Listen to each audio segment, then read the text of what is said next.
When the first Doom came out, it started an evolution in the shooter genre. Now, decades later, it still inspires creators to make new games in the same vein.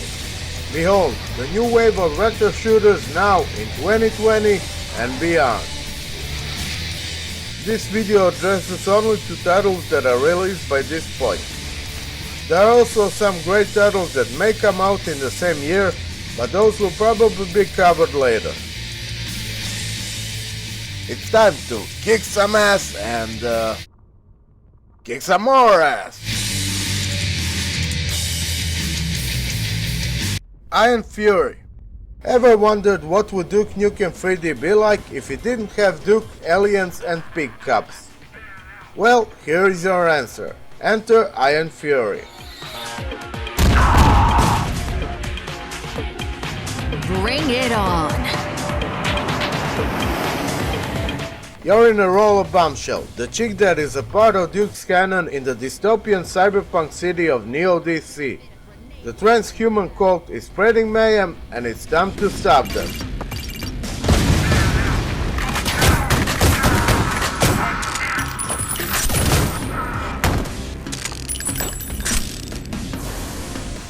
It's a simple premise that doesn't go any deeper than that. In the old school spirit of action games, the story simply serves as an excuse to shoot and blow things up.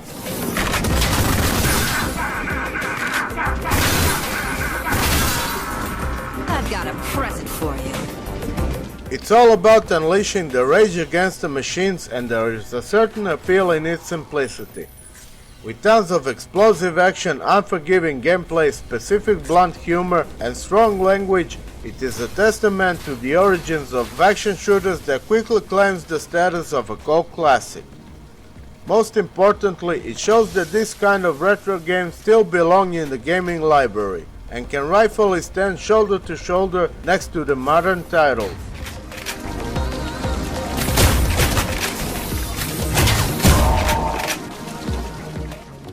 This one is actually a prequel to Bombshell, a top-down action game released in 2016. This one though uses the very same engine of Duke 3D, and it's refreshingly interesting. The game offers 7 different areas and is quite challenging. Each area contains about 5 levels, which may take decent 17 hours to complete. If that is not enough for you, don't worry. There are more games like this to keep you entertained. Project Warlock. This one is a game that doesn't connect to the past when it comes to the characters and story, but it more than makes up for it just by itself. Interestingly, it started as a Wolfenstein 3D clone, changed 2 titles over the years, and when a one-man show became a game made by a team, it is then when a true Project Warlock was born.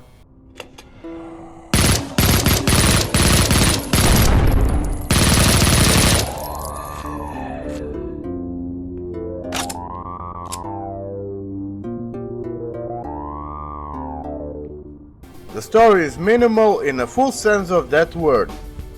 You're a modern age warlock. You don't even have a name, just piles of guns and demons to shoot all the way to hell. That's about all you need to know. Have fun!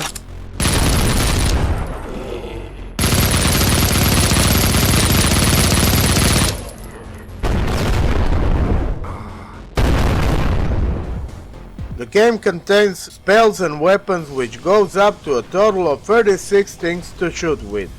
There are various kinds of enemies and levels that range from medieval castles, frozen wastelands, Egyptian deserts and urbanized dystopias all the way to hell. The icing on the cake are upgrades for the weapons and a character himself. Combining all pixel art and modern effects, Project Warlock looks like a game worthy of your time. Hedon.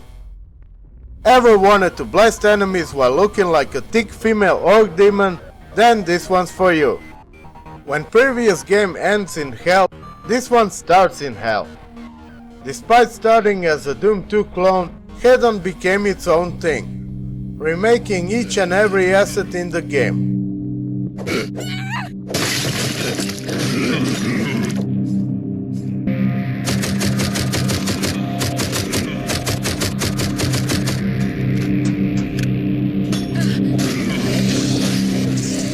Many say it's like a mix of Doom, Hexen and Blood, and there is truth to that. Your character realizes that all of her bodies are killed and she needs to break through the hordes of cultists and monsters. Another simple premise that serves just to kick you into a gameplay. You're rampaging through caves, tunnels, dungeons, snowy fortress, green areas, and so on. The variety is satisfying, just as are the weapons. It is an interesting arsenal of type hybrids that goes to quality over quantity. The game also excels in music, which goes from atmospheric to cyberpunk to synth metal like in Quake 2. There are just enough difficulties to keep you interested, and the latest one, named Berserk, completely changes how you play the game, since you can use the melee weapons only. It is one of the best, yet one of the most underrated games of this genre, so definitely give it a try. Amid Evil. While previous games leaned towards classics like Heretic and Hexen, this one goes fully in that direction.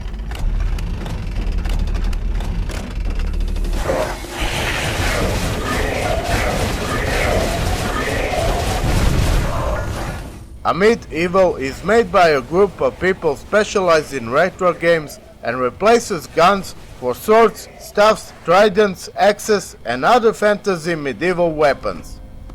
Those weapons get new abilities whenever you kill enough enemies.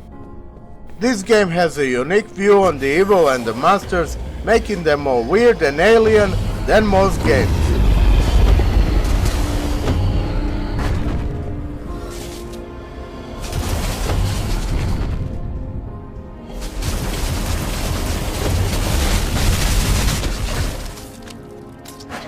This is one of the most modern retro games as it uses Unreal 4 engine. It will take you through 7 episodes from cliffsides, temples and hidden vaults, weird citadels and fortresses, through pyramids and forges, to magical floating islands and demonic dimension itself.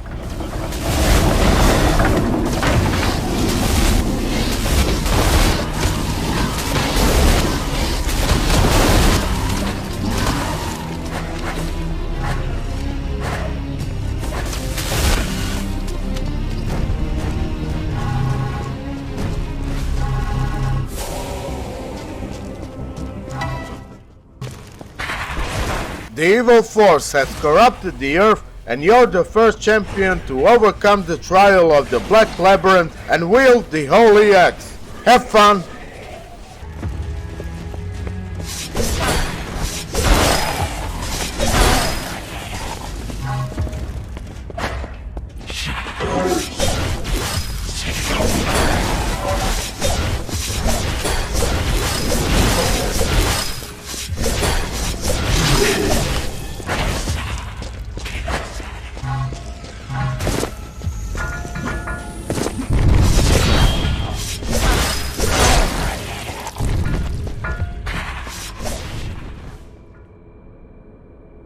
Dusk.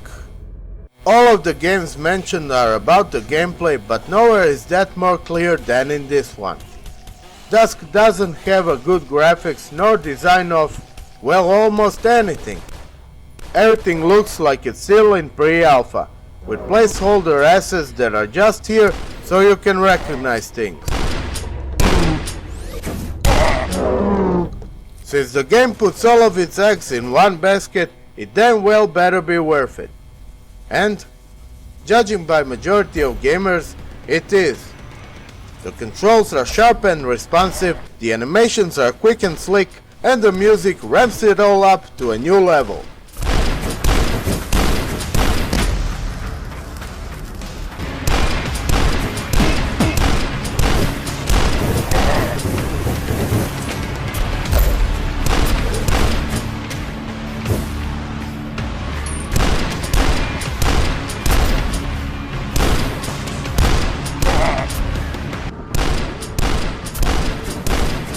If you're in need for a pure action shooter injection, then Dusk is for you. And that's it for this list. The criteria was to keep the new titles that are released that you can play right now. There are still many similar games that didn't make it here though. Some of them are much older, some of them have elements of other genres like roguelike or RPG, and some of them simply didn't come out yet, like Wrath, Eon of Ruin, Hellbound, and Proteus, which may be covered in future videos. Keep on blazing and keep it up to the core!